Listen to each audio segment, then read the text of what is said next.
여러분, 타인은 지옥이다, 그런 말을 들어보셨습니까? 우리 청년들 중에 이런 말 들어보신 분 안 들어보셨어요? 와, 저기 손 드셨네요. 예, 웹툰을 보셨어요? 드라마를 보셨어요? 제가 한국에 오니까 예전에 못 들어본 말인데, 타인은 지옥이다, 이런 말을 제가 여러 군데서 들었어요.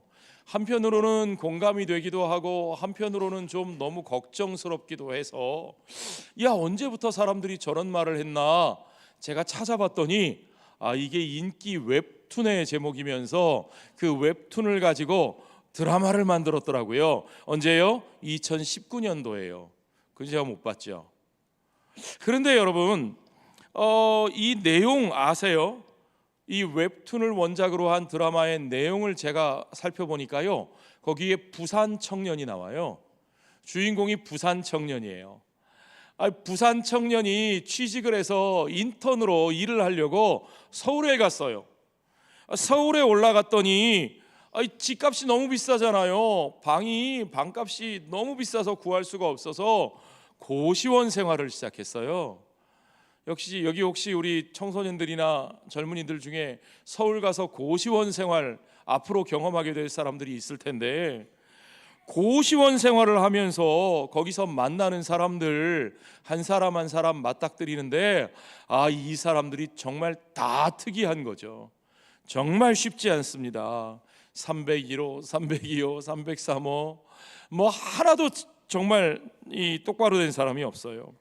이 수많은 사람들과 불편한 동거를 시작하면서, 여러분 생각해 보십시오. 낯선 곳에서 낯설게 만난 사람들과 갑자기 살아간다는 것, 이거 쉽지 않은 일입니다. 그 동거 속에서 벌어지는 수많은 일들, 에피소드들, 사건들을 웹툰과 드라마로 만든 내용이 타인은 지옥이다, 이런 정말 무시무시한 제목의 드라마가 있었습니다.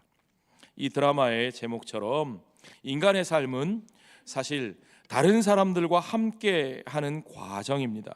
그런데 정말 그 과정이 견뎌내기가 힘들 정도로 어떤 때는 지옥과도 같이 쉽지 않게 느껴집니다. 멀리 갈 곳도 없어요. 우리들의 가정을 생각해 보십시오.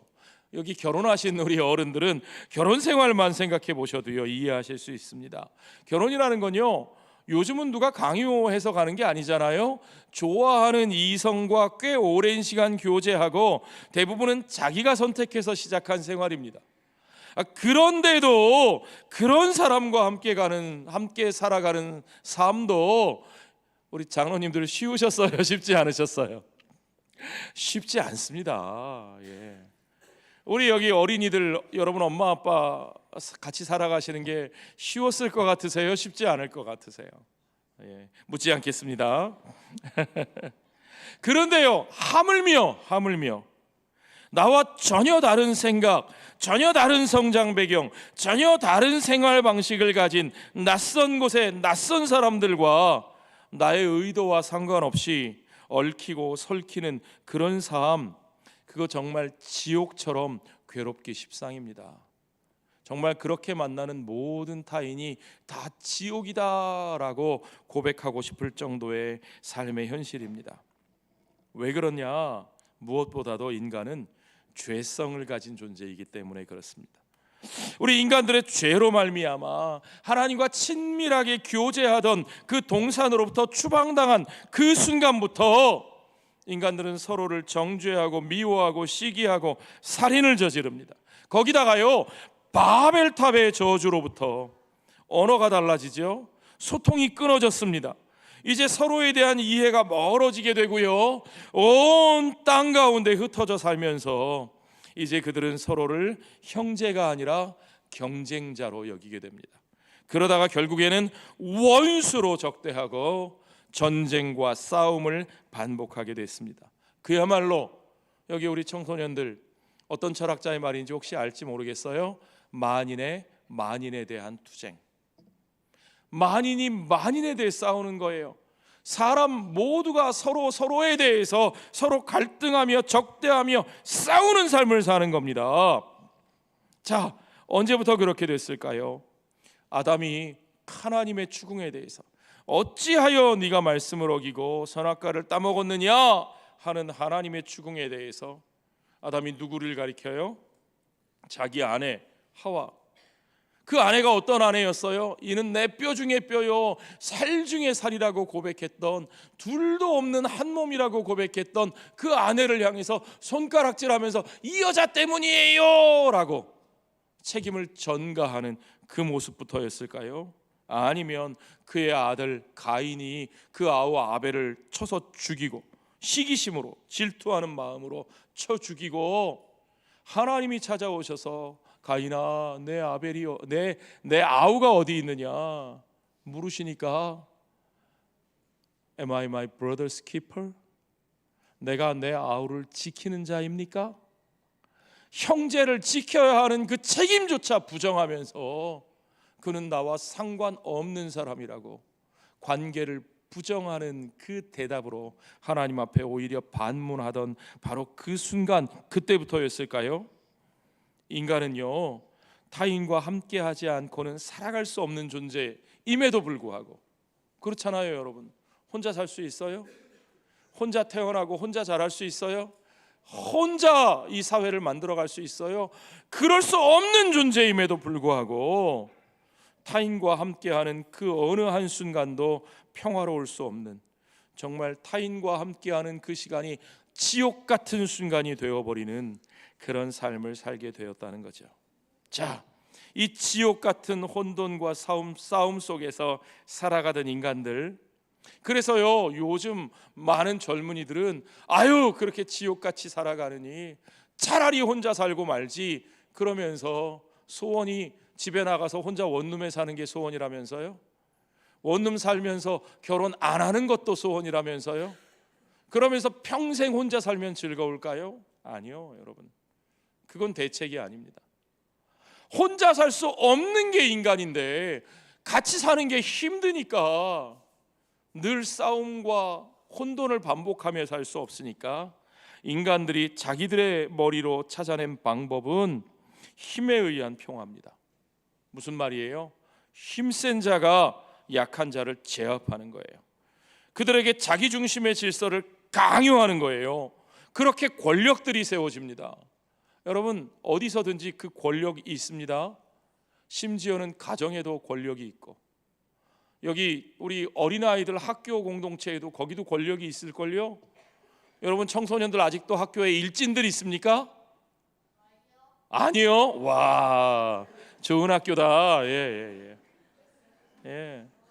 힘에 의해서 자기의 힘으로 다른 사람들을 제압하고 자기 마음대로 하려는 사람들이 있어요.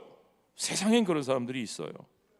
자, 그렇게 세워진 작은 권력들이 서로 부딪히고 충돌하면서 더 큰 힘이 세상을 지배하고요, 어떤 때는 나라도 지배하고요. 자, 그렇게 세워진 나라가 더 크고 더 힘센 나라는 더 많은 나라와 민족들을 제압하고 그 속에 자기 중심의 질서를 강제하는, 그걸 뭐라고 불러요? 세상은 그것을 제국이라고 부릅니다. 제국이요. 자, 여러분 우리가 오늘 에베소서 본문을 읽었습니다.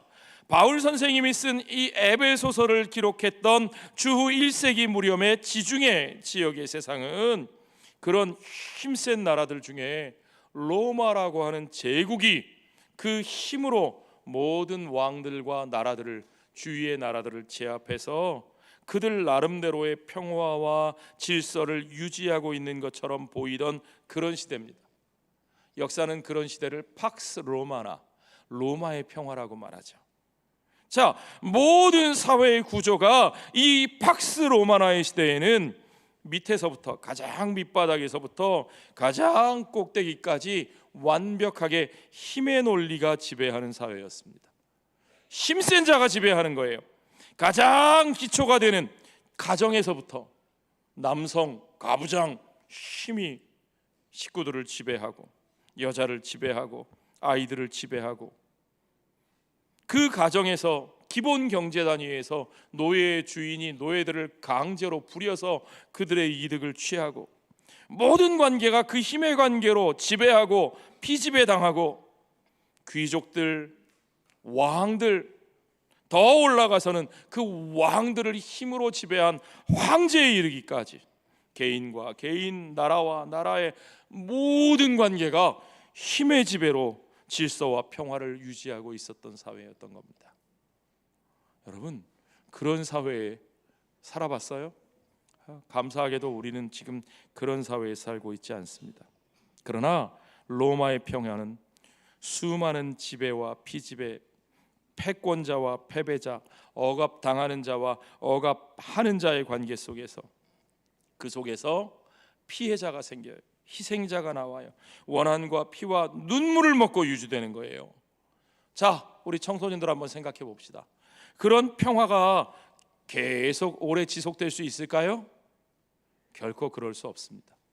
힘으로 세워진 평화, 힘으로 유지되는 질서는 오래 지속될 수 없는 겁니다. 그래서 끊임없이 반발과 투쟁과 반란이 이어지죠. 복수가 또 다른 복수를 낳죠. 그래서 인류의 역사는 피로 물들어갔던 겁니다. 그런데 여러분, 이걸 아셔야 돼요. 세상의 방법으로 이루는 모든 질서는 그래서 우리에게 근본적이고 영원한 평화를 줄 수 없다는 사실을 아셔야 됩니다. 자, 여러분, 바울이 편지를 쓰고 있는 이 에베소라는 도시는요, 로마 제국에 있는 아시아주라는 속주의 수도 중심 도시였어요. 아시아라는 말이 요즘에는 거대한 대륙을 말하는 거지만 이 당시에 아시아라는 지명은 소아시아, 오늘날의 튀르키예 지역 가운데서도 로마의 한 주 지방을 말하는 거고, 그 지방의 중심 도시가 항구 도시로 무역이 발달하고 교통이 발달했던 에베소라는 도시였어요. 그러니까 무역이 발달하고 교통이 발달했으니까 거기에는 로마 제국의 수많은 다양한 민족들이 몰려 들어와서 거기서 모여 살았습니다. 그러니까 생각해 보세요. 로마 제국이 힘의 논리로 밑에서부터 위에까지 다 힘의 논리로 세워진 나라니까 거기에 모인 수많은 민족들 사이에는 그 힘의 논리로 역시 그들 속에 수많은 원한과 상처와 아픔의 역사가, 스토리가 그들에게 있었을 겁니다. 그들이 비록 지금 로마의 힘에 눌려서 겉으로는 평화와 질서를 유지하면서 함께 살고 있지만, 그러나 사실 그들이 마치 물과 기름처럼 섞이지 못하고 그렇게 살아가고 있었던 거죠. 그렇게 살아가는 사람들 중에, 그들 중에 바로 이방인들과 유대인들이 있었습니다. 거기서 이방인들이라는 말 자체는 유대인들의 관점에서 하는 말인데, 로마 사람들, 로마의 통치 계급들 뿐만 아니라 헬라 사람, 그리스 지역 사람들, 튀르키예, 소아시아 지역의 모든 로마에 속한 사람들을 통틀어서 유대인들은 다 이방인이라고 불렀죠. 자, 그런데 바울이 아시아에 세운 이 여러 교회들은 그 이방인들과 유대인들이 함께 섞여서 그들이 이방인도 아니고 유대인도 아니고 그리스도인으로 살아가는 그리스도인의 공동체를 세웠습니다. 그래서 사람들은 그 교회를 일컬어 그리스도인, 크리스찬 처치다, 그리스도인 교회다, 그렇게 불렀어요. 자, 여러분 생각해 보세요. 어떻게 그런 일이 가능했을까요? 자, 유대인들은요, 이방인들의 세상 가운데 흩어져서 살면서, 이방인들의 세상에 흩어져 사는 유대인들을 디아스포라라고 부르거든요. 그렇게 디아스포라로 살면서도 자기들을 무너뜨렸던, 자기들을 침략하고 자기 나라를 멸망시켰던 그 이방인들, 우상 숭배하고 그들이 더럽다고 부정하다고 여기는 음식들을 먹는 그 이방인들에 대해서 여전히 경멸하고 손가락질했어요. 그 유대인들은 이방인은 세상에 하나님이 왜 만드셨냐? 지옥의 땔감으로 쓰려고 만드셨다. 그럴 정도로 그들을 경멸했습니다. 여전히 할례받지 않은 자들이라고 말하고 부정한 자들이라고 얘기하고 더럽다고 여기고 가까이 하지 않았습니다. 생각해 보세요. 이방인들 입장에서 저것들, 힘도 없는 것들이, 나라도 없는 것들이 그저 종교적인 자존심만 높고 자기들끼리끼리 모여서 뭉쳐서 그렇게 사는 유대인들을 이방인들은 좋아했을까요? 안 좋아했을까요? 당연히 싫어하죠. 경계하죠. 미워합니다.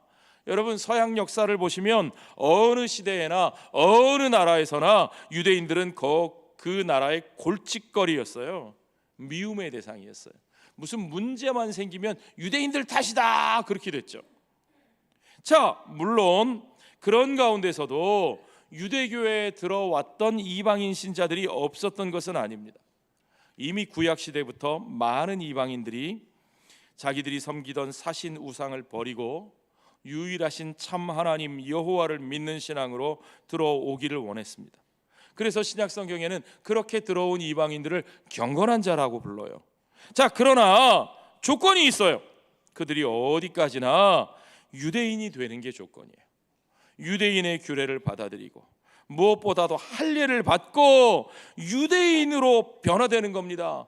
이방인이라는 자기의 정체성을 버리고 그들이 유대인이 되기를 서약할 때, 그렇게 유대인이 되기를 약속하지 않는 이상 그들은 절대로 하나님의 백성이 될 수 없었다는 거죠. 자, 그때까지 유대인들이 생각한 이방인과 함께 할 수 있는 길은 오직 그것뿐이었습니다. 그들이 바로 유대인이 되는 것, 너희가 우리가 되는 거예요. 자, 여러분 생각해 보세요. 여러분이 결혼 생활을 하시는데 너와 내가 만나서 결혼을 해서 함께 살아가는데 한 사람이 이렇게 선언해요. 결혼 첫날 딱 이제부터 너와 내가 결혼을 했으니까 우리가 함께 살아야 되니까 이제부터 너는 내가 돼야 돼. 너는 나같이 살아야 돼. 내가 드라마만 좋아하고 스포츠는 싫어하니까 네가 좋아하는 스포츠는 절대 이제 보면 안 돼. 내가 고기만 좋아하고 야채는 싫어하니까 이제부터 우리 집은 절대로 야채는 먹으면 안 되고 고기만 먹어야 돼. 내가 침대에서는 못 자고 바닥에서만 자니까 이제부터 너는 절대로 침대에서 자면 안 되고 나하고 같이 바닥에서 자야 돼. 여러분, 그러면 그 사람이 살 수 있어요, 없어요? 없어요.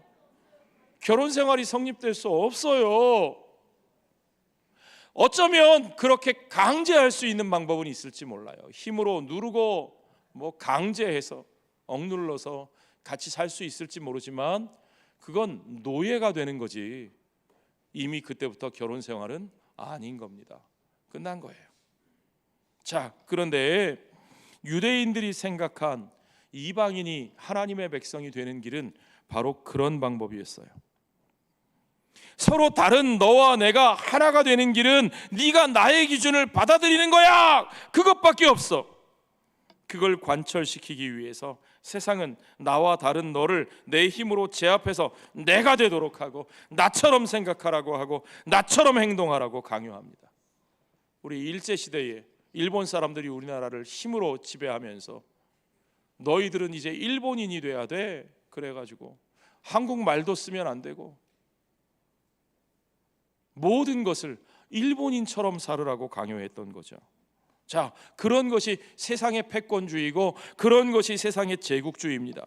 그런데 여러분, 그런 논리가요 정치의 영역에서만이 아니라 우리의 가정과 종교와 우리의 모든 영역에서도 사실은 똑같이 적용될 때가 너무 많아요. 그래서 결국은 심지어 우리의 가정에서도 우리의 신앙 공동체에서도 진짜 함께하는 평화가 화평이 사라지고 증오와 상처만 남는, 미움만 남는 그런 모습들이 되는 거죠. 그런데 여러분, 바울과 사도들이 세운 그리스도인 공동체는 전혀 다른 모습을 우리들에게 보여주고 있습니다. 우리가 하나 될 수 있는 다른 길이 있다는 거죠. 바울은 그것을 이렇게 표현했습니다. 14절 같이 읽어볼까요? 시작. 그는 우리의 화평이신지라 둘로 하나를 만드사 원수된 것 곧 중간에 막힌 담을 자기 육체로 허시고. 그렇습니다. 그가 누구예요? 그가 누구세요? 우리의 화평이 되신 분, 우리 주 예수 그리스도십니다. 자, 우리의 화평이신 그 예수 그리스도께서 우리 가운데 평화를 이루셨습니다. 그가 어떤 힘을 가진 독재자로서가 아니라 우리의 왕 되신 그분이 우리를 사랑하셔서 우리를 위해 십자가에서 죽으신 우리 주 예수 그리스도시라는 겁니다. 누군가의 힘에 의해서, 누군가가 더 우월하고 강하기 때문에 그에게 복종하고 따르는 그런 관계가 아닙니다. 이제 우리 가운데 둘 사이에 막힌 담을 왕 되신 주 예수 그리스도께서 자기의 육체로 헐어내셨다는 겁니다. 자, 어떻게 하셨습니까? 우리와 하나님 사이에 죄로 막혀진 그 교제의 길을 그의 십자가의 피로, 그 보혈의 은혜로 다시 열어주신 겁니다. 16절 보세요. 또 십자가로 이 둘을 한 몸으로 하나님과 화목하게 하려 하심이라.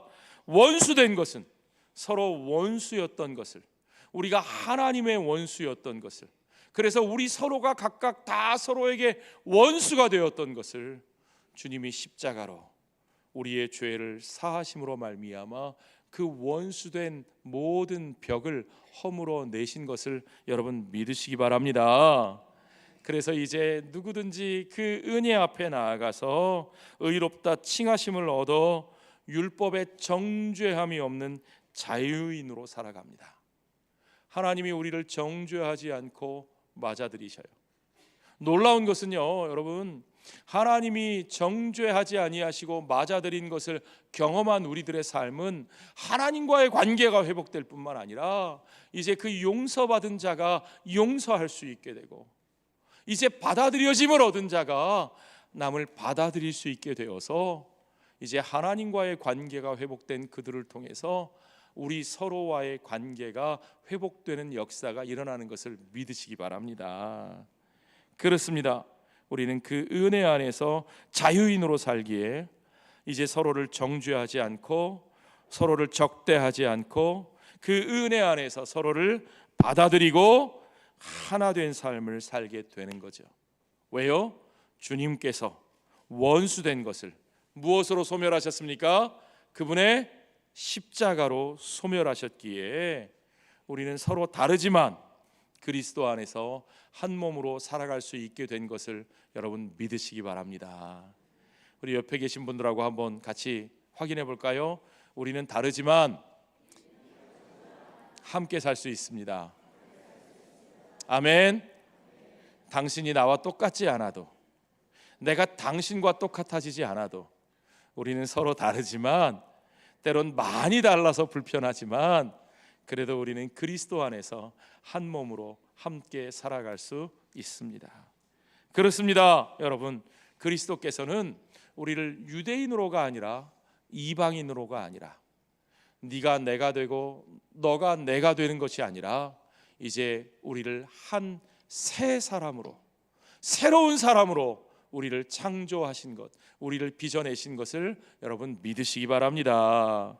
오늘 본문의 15절 보세요. 법조문으로 된 계명의 율법을 폐하셨으니, 이제 그 율법을 폐하셨으니 율법의 정죄함이 우리에게 있지 않습니다. 왜 그렇게 하셨습니까?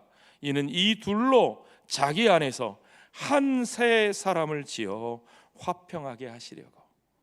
내가 네가 돼야 되거나 네가 내가 돼야 되는 게 아니라 그리스도 안에 있는 새 사람이 되었기에, 내가 그리스도 안에서 새 사람이 되고 네가 그리스도 안에서 새 사람이 될 때 우리가 그리스도 안에서 함께 살아갈 수 있는 거죠. 그들은 이제 유대인도 아니고 이방인도 아닙니다. 유대인이 이방인이 될 필요도 없고 유대인이 이방인이 유대인이 되어야 되는 것도 아닙니다. 그들 모두는 오직 그리스도 안에서 한 새 사람으로 지으심을 입었기 때문에 이제 그리스도가 주시는 그 평화를 함께 누리며 같이 살아갈 수 있습니다. 자, 주님은 멀리 있는 사람들이나 가까운 데 있는 사람들이나 그 어떤 곳에 그 어떤 사람이라도 for everyone, 그 모든 사람이 이 평안의 복음을 받아 누리게 하셨습니다. 그것이 바울이 그렇게 강조하는 하나님의 은혜의 복음이에요. 은혜의 복음. 자, 그 은혜는 사람의 어떠함으로 말미암아 주어지는 것이 아닙니다. 내가 하나님의 대단한 혈통을 가지고 태어났기 때문에 내가 은혜 받은 게 아니에요. 내가 무슨 대단히 율법의 공로를 세웠기 때문에, 내가 남들보다 깨끗하기 때문에 나에게 은혜 주신 것이 아닙니다. 은혜는 말 그대로 은혜예요. 전적으로 하나님이 이루시고 하나님이 주시는 하나님의 선물이기 때문입니다. 그래서 여러분, 누구도 그 은혜에 대하여 자신의 공로를 내세울 수 없고 자랑할 수 없습니다. 그래서 그 은혜의 복음에는 차별이 있을까요? 없을까요? 없습니다. 결코 차별이 있을 수 없습니다. 오직 그들은 한 성령을 받아서 한 아버지께로 나아가는 한 식구이기 때문입니다.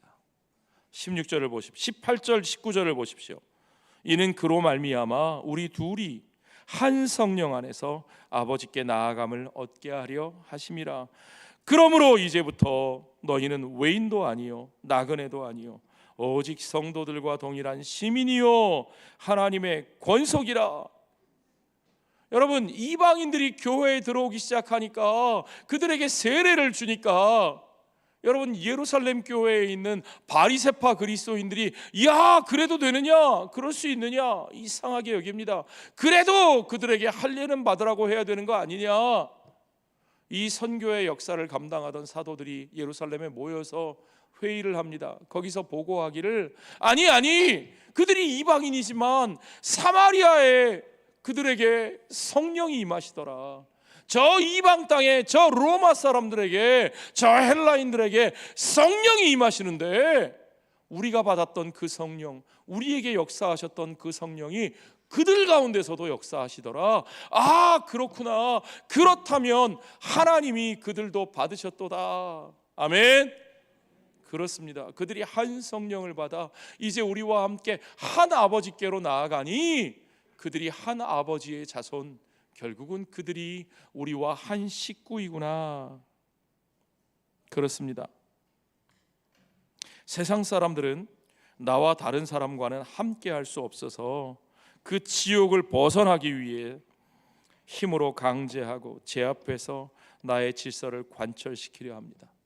요즘 젊은이들은 아예 그런 거 갈등하기 싫으니까 혼자 사는 게 낫다고 말합니다. 그러나 그리스도 안에 있는 우리들은 그렇게 할 필요가 없습니다. 우리는 서로 다르지만 모두가 하나님의 은혜를 받은 자들이고, 한 성령 안에서 서로 다른 모습 그대로 한 아버지께로 나아가는 한 아버지의 자녀들이기 때문입니다. 아멘. 그래서 19절에 하나님의 권속이라는 말이 나오죠. 이 말은 결국 한 집, 한 식구라는 말입니다. 우리가 한 집에 한 식구로 부르심을 받았습니다. 그런 우리들에게 하나님이 주신 소명은 우리가 하나님이 세우시는 그 집을 함께 세워가는 자들이 되어야 한다는 겁니다. 자, 여러분, 그렇습니다. 그 집에 있는 식구들 모두, 그들이 그 집의 식구가 된 것은 은혜로 받은 선물이기 때문에 그들 사이에는 높고 낮고가 있을 수 있을까요? 없을까요? 없습니다. 하나님의 집의 식구들에게는 계급이 없어요. 누구는 주인이고 누구는 하인이고 누구는 손님이고 누구는 대접받고 누구는 대접하고, 그런 관계가 아니에요. 그들 모두 다 하나님이 세우신 한 집의 한 식구로 부르심을 받았습니다. 그들이 그 집의 식구가 된 건 그들이 혈통이 귀해서도 아니고 무슨 뼈다귀가 귀해서도 아니고 그들의 공로 때문도 아니고 그들이 배운 게 많아서도 아니에요. 그들이 모두 다 그들을 위해 십자가에서 피 흘리신 하나님의 아들 예수 그리스도의 은혜로 구원이라고 하는 그 선물을 받아 누리며 하나님의 집에 한 식구가 된 거죠. 유대인들은요, 에이, 그래도 저들과 우리가 어떻게 똑같아요? 아유, 선지자들, 사도들 다 우리 동족이고 우리 조상들인데, 아니 저들과 우리가 어떻게 똑같아요? 아니, 우리가 얼마나 율법을 지키려고 노력하면서 살았는데 저들과 우리가 똑같을 수 있느냐고 그렇게 항변하기도 했지만, 바울은 분명하게 말합니다. 20절에 보세요. 너희는 사도들과 선지자들의 터 위에 세우심을 입은 자라. 너희는 누구예요? 유대인과 이방인 모두 다, 모든 성도들, 에베소에 있는 그들 모두가 다 사도들과 선지자들의 터 위에 세우심을 입은 자들이라고. 그리스도 예수께서 친히 그들 사이에 모퉁이 돌이 되셔서 각각 서로 다른 집을 짓고 서로 상대방의 집을 무너뜨리려고 호시탐탐 넘보던 그들이 이제는 그 서로의 집이 서로 연결하여 그 서로의 삶이 서로 연결되어 그리스도 예수 안에서 함께 지어져 가는 한 집이 되었다고 말씀하고 있습니다. 자, 이제 그들에게 이 놀라운 집을 온전히 세워갈 사명이 있는 겁니다. 그 집에 하나님의 임재와 하나님의 다스림이 이루어지고 그들이 세워가는 그 집이 이 땅에 세워진 그리스도의 몸으로서, 그리스도의 손과 발로서, 하나님의 성전으로서 온 땅에 충만하게 하는 사명을 그들이 가지고 있는 거죠. 그래서 여러분 21절 말씀을 같이 읽는데, 이 21절 말씀은 2024년도 우리 성동교회 주제 성구입니다. 여러분 한번 힘있게 다 같이 읽습니다. 그의 안에서 건물마다 서로 연결하여 주 안에서 성전이 되어 가고. 주 안에서 뭐가 되어 가요? 성전. 성전은 그리스도의 몸입니다. 그리스도의 몸인 성전이 되어 그 성전을 통해 하나님의 통치가, 하나님의 임재하심이 이루어지고 그 하나님의 나라가 이 땅 가운데 펼쳐지는 터전이 되는 겁니다. 자, 여러분, 이 주제 성구를 가지고 우리가 내년도 우리 교회 표를 이렇게 정했어요. 한번 보시죠. 우리 교회 표 같이 읽습니다. 서로 연결하여 성전을 이루라. 우리가 각각 따로 고립되어 제멋대로 제 집을 짓는 것이 아니라 우리가 그리스도 안에서 우리의 화평이 되신 그분 안에서 서로 다르지만 서로 다르기 때문에 각각의 지체의 역할을 감당하며 서로 연결하여 그리스도의 몸 된 하나님의 성전을 이루어 가는 겁니다. 그것이 우리가 가지고 있는 내년도 방향입니다. 자, 여러분, 우리가 그리스도 안에서 그렇게 서로 연결되어 있음을 믿으십니까? 우리 어린이들, 청소년들, 여러분들이 옆에 있는 친구들과 함께 서로 그렇게 연결되어 있는 것을 믿으십니까? 네. 우리가 아무리 다르고 아무리 함께하는 일이 불편하고 힘들어도 우리가 서로 연결하여 주 안에서 성전이 되어가고 있는 것을 여러분 믿으시기 바랍니다. 이것이 우리 새해 교회 사역의 목표입니다. 물론 우리는 여전히 삐거덕거릴 겁니다. 우리는 여전히 불편한 사람들이 많을 겁니다. 그러나 성령 안에서 우리가 하나님의 거하실 처소가 되기 위해서 우리는 계속해서 모퉁이 돌 되신 그리스도로 말미암아 함께 서로 화목하며 함께 서로를 용서하며 서로를 받아들이며 함께 지어져 가는 사람들입니다. 자, 그래서 오늘 본문의 마지막 절은 우리에게 이렇게 가르쳐 줍니다. 다 같이 읽죠. 너희도 성령 안에서 하나님이 거하실 처소가 되기 위하여 그리스도 예수 안에서 함께 지어져 가느니라. 그렇습니다, 여러분. 오늘 특별히 수료 예배 드리는 우리 청년들, 청소년들, 어린이들, 우리가 아직 부족합니다. 우리가 아직 미완성입니다. 그래서 우리가 아직도 한참 더 세워져 가고 지어져 가야 합니다.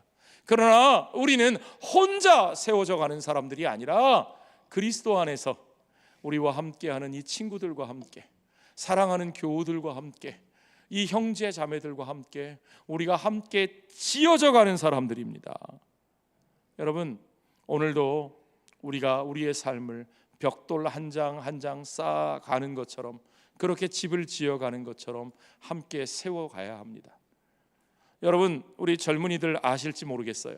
여러분이 예배드리는 지금 이 예배당은 50여 년 전에 우리 믿음의 선배들께서 정말 가난하고 돈 없을 때 허리띠를 졸라매 가면서 먹을 것을 줄여가면서 헌신하고 섬기며 벽돌 한 장 한 장씩 직접 쌓아가면서 무려 이 건물 짓는데 그래서 5년이나 걸려 이루어낸 예배당이에요.